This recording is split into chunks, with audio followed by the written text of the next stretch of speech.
Matt Miller, there's also news broken by The Intercept, confirmed by several other outlets, that Secret Service messages were deleted after oversight investigators requested them. The agency says it was the result of a, quote, device replacement program. But I wonder what you make of it, how serious it is.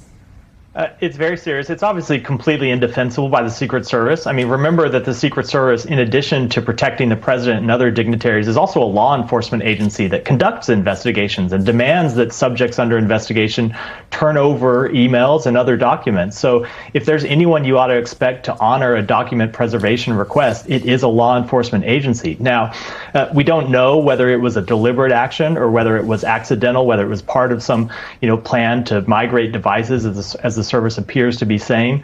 I will say, based on my time in government, usually when you have to choose between whether it was an act of incompetence or an act of malfeasance, you will never go broke betting on incompetence.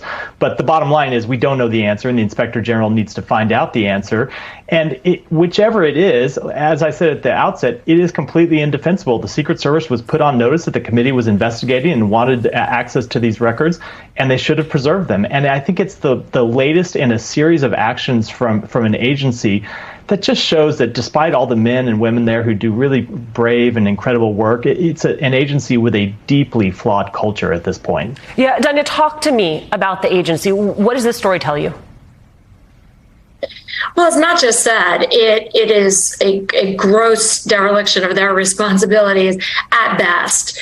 They were under an obligation to maintain those records, and clearly they did not. So, yes, as Matt just said, it could be coincidence. It could also be coincidence that both Jim Comey and his top deputies' records were chosen for audit by the IRS.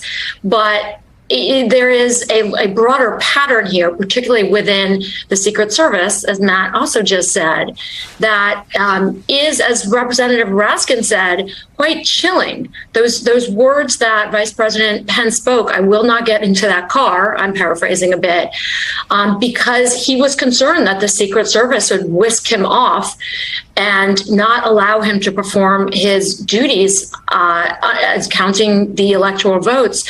It is deeply disturbing. It does point to a very troubling pattern within the agency at a minimum.